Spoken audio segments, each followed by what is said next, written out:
February 13, 2017, Delphi, Indiana.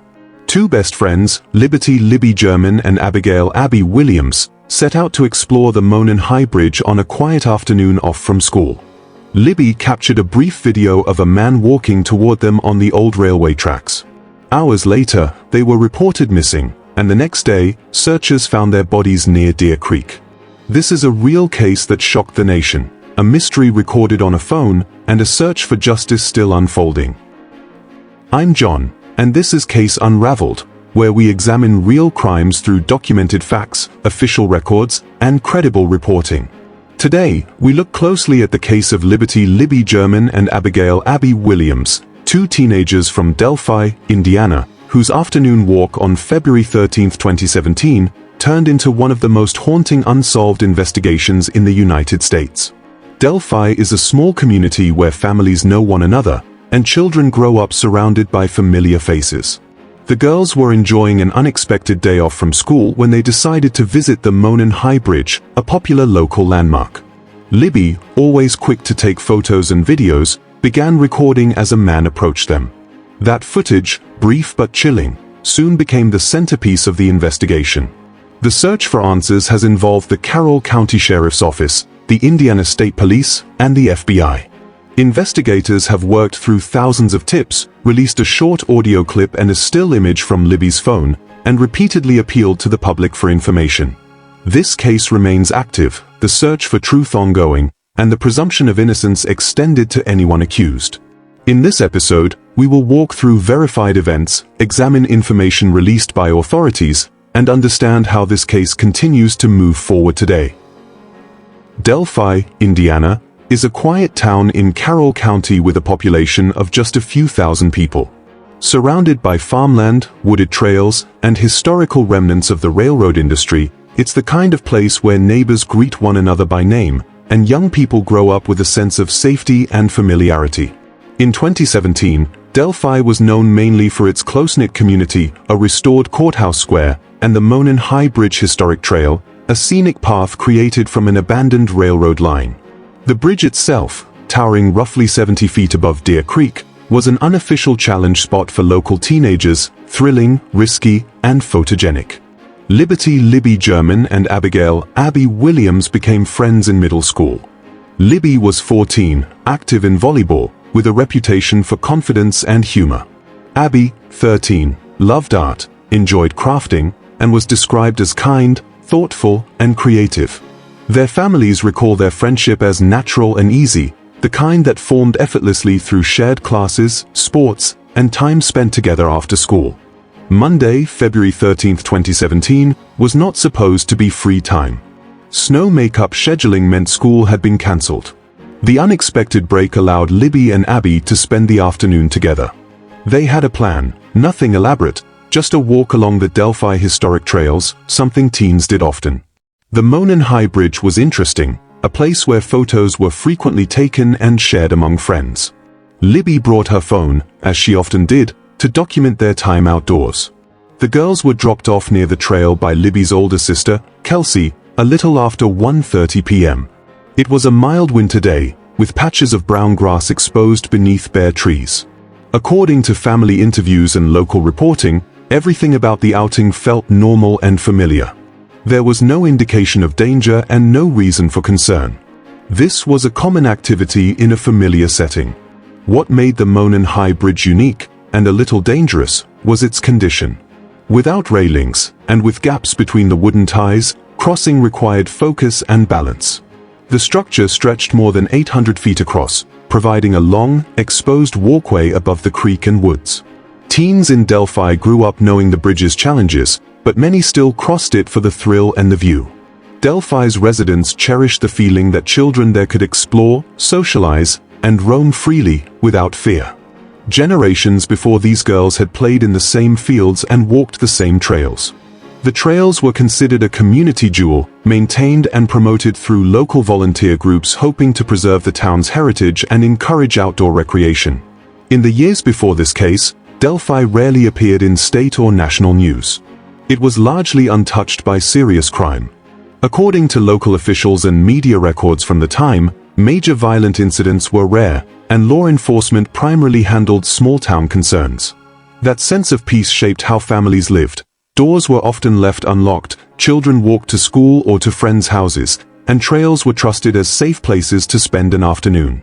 Libby and Abby represented the heart of Delphi, curious, social, full of potential and plans. Their day off gave them the chance to enjoy a place that belonged to everyone in the community.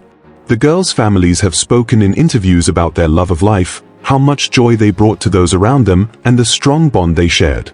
They were daughters, siblings, students, athletes, and friends, ordinary teenagers in a town that valued its young people. Understanding Delphi and understanding who Libby and Abby were is essential, because their story is not defined by what happened to them, but by who they were before that moment. Their lives were filled with normal days, laughter, and support from families who loved them dearly. This background, grounded in those everyday truths, is what made everything that followed so unimaginable for this community. On the afternoon of February 13, 2017, the day began like any other for the two friends. After being dropped off near the Monon High Bridge Trail around 1:35 p.m. by Libby's older sister, the girls walked the gravel path beneath bare trees toward the old railroad trestle above Deer Creek.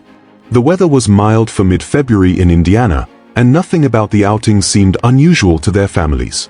At 2:07 p.m., a photograph posted from Libby's Snapchat showed Abby standing on the bridge planks with the long line of ties disappearing behind her. That image fixed the time and place and would later anchor investigators' reconstruction of the afternoon. Shortly after that photo, Libby began recording video on her phone. Authorities later confirmed the footage captured a man walking along the bridge toward the girls, wearing a dark jacket and blue jeans, hands in his pockets, taking careful steps across the gaps. From the same recording, investigators released a brief audio clip of a male voice saying, "Guys, down the hill." The decision to record, made in the moment, preserved evidence that became central to the case. As the afternoon moved on, calls and messages from family went unanswered. By about 3:15 p.m., worry set in. Relatives and friends went to the trails and began searching, calling the girls' names and checking familiar spots. At approximately 5:30 p.m., when efforts had not located them, the Carroll County Sheriff's Office was notified and deputies responded. Volunteers, firefighters, and officers searched until darkness and rough terrain made further progress unwise. Authorities organized a renewed effort for the following morning, with the understanding that daylight would allow a wider, safer search. On February 14th, search teams returned. Not long after they spread out from the Monon High Bridge area, a group of volunteers discovered the bodies of the two teenagers in a wooded area near Deer Creek, roughly half a mile from the bridge. Law enforcement secured the area immediately and contacted investigators from the Indiana State Police. From their first public statements, officials declined to discuss the condition of the site, specific injuries, or any items recovered, explaining that withholding those details would help protect the integrity of witness interviews and future leads. The confirmed facts released early were narrow and carefully framed. The girls had gone to the bridge on a school-free afternoon. A time-stamped Snapchat image placed them there at 2:07 p.m. A short segment of video and audio existed on Libby's phone. Family members had tried to reach them and could not. A missing persons report was made that evening, and the next day the search located them near the creek. Investigators appealed to anyone who had been on the trails on February 13th to contact authorities, stressing that even small observations, a person seen, a vehicle parked oddly, a sound remembered, might matter. The discovery transformed a routine day into a homicide investigation that drew state and national attention. What remained unknown to the public in those first weeks was as important as what had been shared: how the sequence from the bridge to the creek unfolded, how long the encounter lasted, and what other physical or digital traces had been collected. Officials emphasized that details would be limited while they built a case. For Delphi, the incident marked the end of ordinary assumptions about the trails, and the beginning of years of questions that investigators would continue working to answer. Throughout the evening of February 13th, search coordination moved to a central staging point. Crews marked areas already covered and assigned fresh grids for daybreak. Weather remained manageable, but visibility dropped quickly under tree cover near the creek bends. The plan for sunrise prioritized the footpaths radiating from the bridge and the low ground along Deer Creek South Bank. At first light, teams met. From the earliest stages of the case, investigators treated the disappearance and deaths of Libby German and Abby Williams as a major, complex investigation requiring extensive collaboration. Local officials worked side by side with state and federal agencies. The Carroll County Sheriff's Office managed the initial response and search, while the Indiana State Police led the homicide investigation and became the primary public voice. The FBI supported the case with behavioral profiling, digital forensics assistance, and the management of thousands of incoming tips. Investigators acknowledged that the trail system near the Monon High Bridge was used by many people, making early witness work vital to narrowing down who was present on the afternoon of February 13, 2017. A critical early development came from Libby's phone. Investigators confirmed that it contained a short video clip of a man walking toward the girls along the bridge, along with audio in which a male voice quietly said, "Guys, down the hill." Authorities released a still image showing the man's figure and only a few seconds of audio, explaining that additional content existed but would remain confidential to preserve its value for testimony and to prevent influencing future witness statements. The release of these clips marked the moment the case captured nationwide attention. Investigators urged the public to pay close attention to the man's clothing, manner of walking, and voice, warning that online speculation should not replace factual leads. The tip lines became flooded almost immediately. Calls and messages arrived from across the country as people tried to identify the unknown man in the video. Detectives carefully examined each tip, comparing information against the established timeline anchored by the 2:07 p.m. Snapchat post and subsequent phone activity. They verified names, checked vehicles, and reviewed accounts of unusual behavior or comments allegedly made after the murders. With the volume of information growing by the hour, the FBI provided additional support to organize and track leads. Investigators reminded the public that only law enforcement could evaluate evidence accurately and encouraged people with first-hand observations to come forward, even if they believed the detail was small. Witness interviews played an important role. Individuals on the trails that day described seeing a lone man wearing clothing similar to what was shown in the video still, jeans, a jacket, and his hands in his pockets as he crossed the bridge. Others reported noticing a man later in the day who appeared muddy or out of breath. Additional witnesses recalled vehicles parked near the trailhead, including near a former child services building close to access points. In 2019, police specifically asked the public for information about a vehicle seen parked in that area around the time the girls were on the trail, reinforcing that timing and movement around the site remained central to the investigation. Composite sketches reflected the evolving nature of witness confidence. In 2017, police released a drawing showing an older-appearing man wearing a cap. Then, in April 2019, investigators revealed a second sketch, this time showing a younger man, and instructed the public to focus primarily on that updated image. State police explained that witness-based composites can change as new interviews are conducted and earlier statements are re-evaluated. Although the stark difference between the two sketches caused confusion, investigators stressed that both were generated from real witness observations and that the phone evidence remained the primary visual identification tool. Throughout the first years, investigators intentionally withheld details about the crime scene. They did not publicly discuss the exact condition of the area where the girls were found, specific injuries, the cause of death, or certain pieces of physical evidence collected. Officials explained that limiting information would help test the honesty of future statements. If someone later provided details that had never been publicly disclosed, investigators could judge accuracy more effectively. This approach, while frustrating to some, was consistent with preserving a criminal case for prosecution. As the investigation advanced, additional technical steps were taken.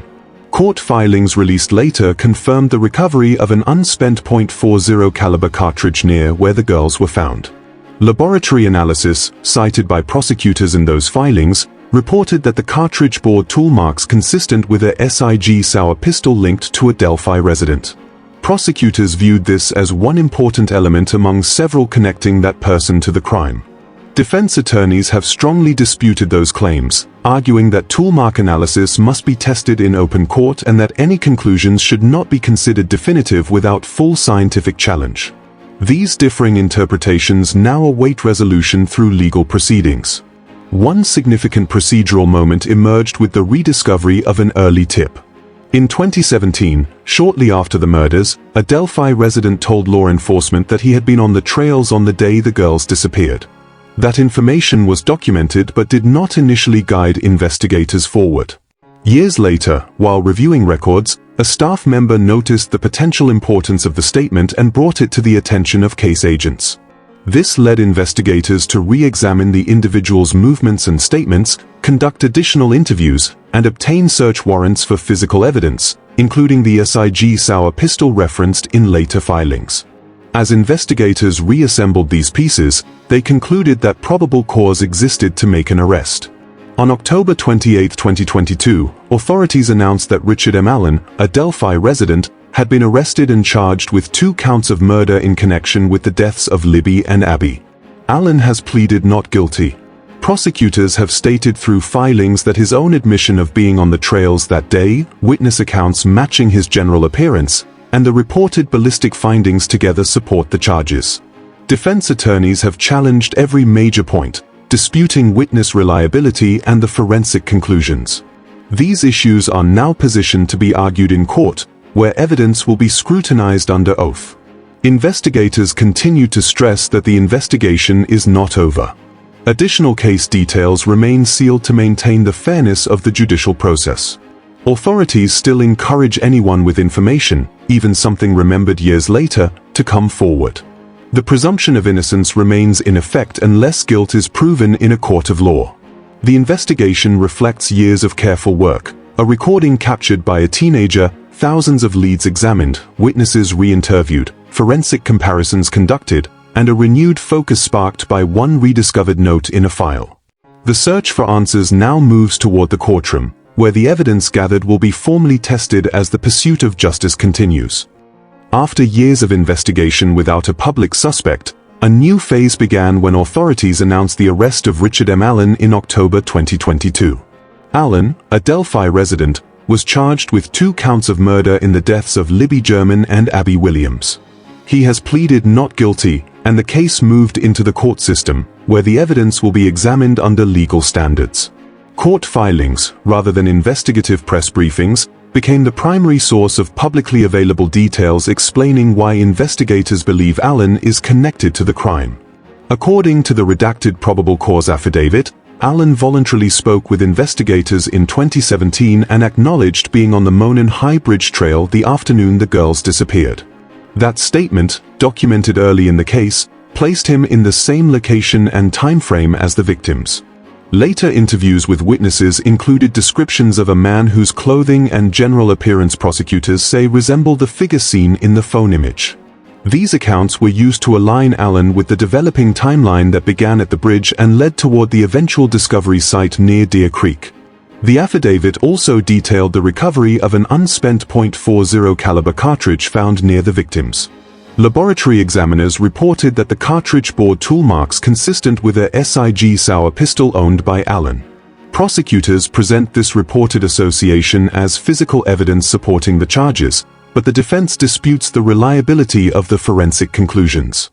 Defense attorneys have stated in court filings that the tool mark comparison must be challenged through proper scientific review, insisting that contested evidence should not be accepted as fact until evaluated at trial.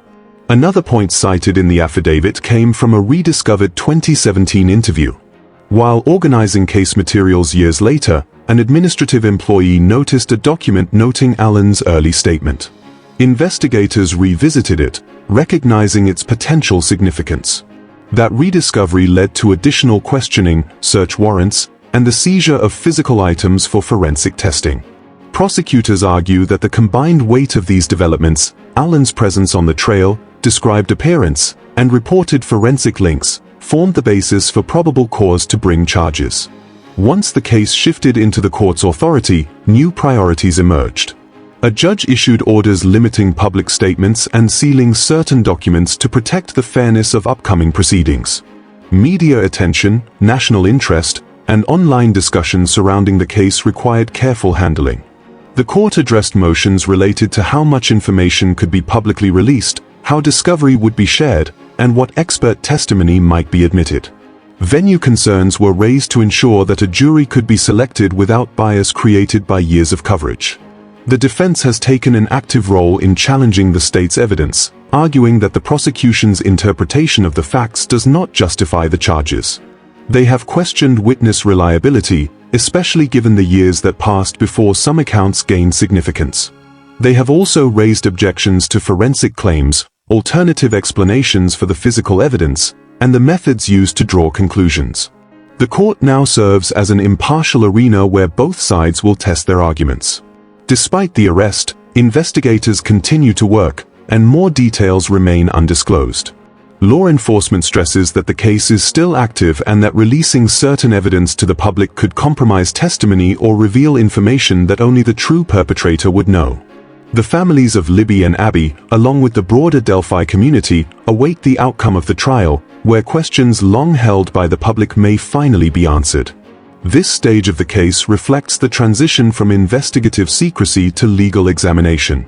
Instead of focusing solely on gathering leads, the process now demands that every point be supported by admissible evidence. The prosecution must prove its case beyond a reasonable doubt. The defense has the right to contest every claim. Judges must rule on what will be permitted, and jurors must eventually weigh the evidence with impartiality. Until that day arrives, the pursuit of justice for Libby and Abby continues through the measured steps of the court system, where the truth will be addressed under the rule of law. The investigation into the Delphi case demonstrated strengths and challenges that shaped both public understanding and the legal path ahead. One of the strongest aspects was the recovery of digital evidence from Libby's phone. The video and audio captured a real moment with the person believed to be involved, providing investigators with priceless documentation. Authorities also managed early press relations with caution, releasing just enough information to generate tips while preserving details that could later confirm or disprove statements. The collaboration between local, state, and federal agencies ensured that resources were available, from forensic laboratories to behavioral analysis and large-scale tip management. However, the investigation faced limitations that are evident in the public record. The large number of tips created a challenge in sorting meaningful leads from noise. Investigators consistently warned that speculation could distort memory or create false directions, yet rumors still spread widely online. The change in composite sketches introduced confusion for members of the public who were trying to help, though investigators later clarified that updated witness evaluations guided the shift. The long investigation timeline also meant that memories faded, physical evidence weathered, and early notes had to be rediscovered and re-evaluated years later. Some forensic elements, such as the reported toolmark analysis involving the unspent cartridge, have already become points of contention. Prosecutors have identified the findings as a meaningful indicator, while defense attorneys argue that such comparisons must be tested thoroughly in court before they can be considered reliable. This illustrates a broader reality. Complex evidence may not be universally interpreted the same way until it is examined under legal scrutiny. Unanswered questions remain. Investigators have not publicly explained the full contents of the recording on Libby's phone, the exact movement of the suspect off the bridge, the nature of the evidence recovered at the scene, or what other forensic examinations have revealed. Law enforcement continues to maintain these details to ensure that the case can be resolved successfully in a courtroom rather than through speculation. What is clear is that this case required persistence. Each development reflects years of returning to the same timeline, re-evaluating earlier statements, following digital clues, and checking physical traces. The future of the case now depends on how well the evidence holds up under cross-examination and how jurors evaluate the story the admissible facts tell. While much progress has been made, the final answers will only come when every tested detail is weighed by the legal system and a verdict is reached based on proof presented in court. As of now, the Delphi case remains active within the judicial system. Richard M. Allen, who has been charged with 2 counts of murder in connection with the deaths of Libby German and Abby Williams, has pleaded not guilty and awaits trial. Because the case has not reached a verdict, he is legally presumed innocent. Court filings show that both the prosecution and the defense continue to submit arguments, motions, and evidence summaries as they prepare for eventual proceedings. Decisions regarding what evidence may be presented to a jury, which experts may testify, and how the case will be tried are still being addressed by the court. Investigators and prosecutors have emphasized that the arrest does not mean the investigative work has ended. The case remains open, and authorities continue to review information, examine leads, and preserve the integrity of evidence that has not yet been made public. Law enforcement continues to urge anyone with potentially relevant details, even something remembered long after the day of the crime, to come forward. Certain facts are intentionally withheld to ensure that only verified, provable details become part of the official record when testimony is given under oath. The legal process has moved slowly at times, partly due to the complexity of the case and the volume of information gathered over years of investigation. Public attention, national media coverage, and online speculation have placed this case under intense scrutiny, which courts must consider when planning how and where a fair trial can be held. Venue decisions, jury selection concerns, and the management of pretrial publicity are all under review to guarantee that those chosen to serve as jurors can weigh the evidence impartially. The families of Libby and Abby continue to attend hearings when they are able, remaining visible and steadfast in their pursuit of justice. Community members in Delphi also remain engaged, honoring the girls' memory through awareness events and by following official updates. While the community still feels the impact of what happened, many express confidence that the truth will be fully revealed when the case is presented at trial. Media outlets continue to report on developments, but the majority of new public information now comes through court rulings and legally filed documents rather than investigative disclosures. Reporters frequently repeat the warnings issued by authorities. Misinformation and unsupported theories can cause real harm and undermine the fairness of upcoming proceedings. For that reason, only confirmed facts are suitable to be shared as the case continues forward. At this point, the most important fact is that the search for answers is still underway. The case stands in a critical stage where the long investigation transitions into courtroom preparation. Future hearings, expert evaluations, and judicial rulings will determine how the evidence is presented and what narrative the jury will be asked to consider. The next significant step will come when the trial officially begins, allowing a full examination of the admissible evidence and moving the case closer to resolution under the rule of law. The loss of Libby German and Abby Williams left a lasting impact on their families, friends, and the entire Delphi community. In a town where everyone seems to know each other, their disappearance and deaths changed the sense of safety that residents once took for granted.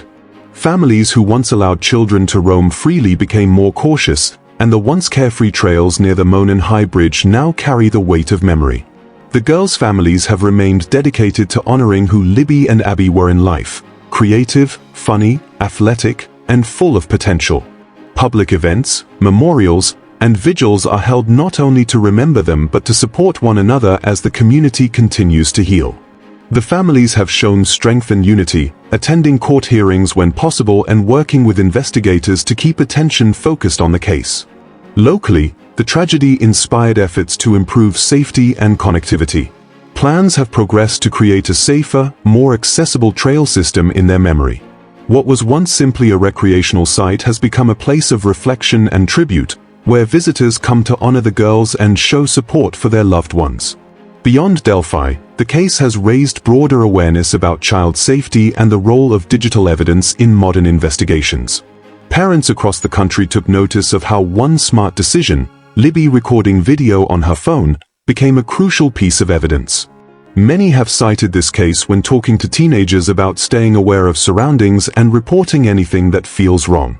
The emotional effect on the community is profound. Delphi residents continue to follow updates closely, united by a shared hope to see justice carried through to completion. The girls are remembered in classrooms, in sports programs, and in local projects meant to honor their interests and the futures they never had the chance to fulfill. Even years later, the voices of the families remain clear. Libby and Abby were loved deeply, and they deserve answers.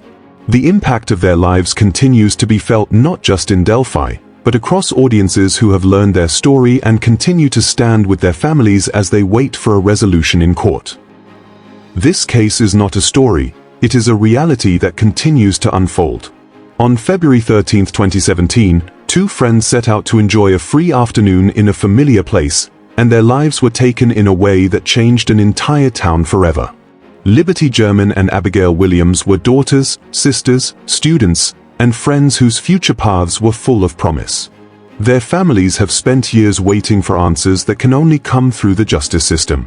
As the legal process continues, the presumption of innocence remains in place, and the full truth will depend on evidence presented in court. Investigators, prosecutors, and defense attorneys are preparing for the moment when all admissible facts will be examined before a jury. It is in that setting, under oath and guided by the rule of law, that the final chapter of this case will be written. For the families of Libby and Abby, this process represents both hope and heartache. They have shown strength through every hearing, every update, and every delay, keeping their daughters' memories alive while pushing forward in their search for justice. The community of Delphi stands with them, honoring the girls and refusing to let their story be forgotten. This remains a real case involving real people whose lives were forever changed. The pursuit of justice is ongoing, and the outcome will come only when the full weight of evidence is finally heard. Until then, the focus stays on truth, accountability, and the memory of two young girls who should still be here today.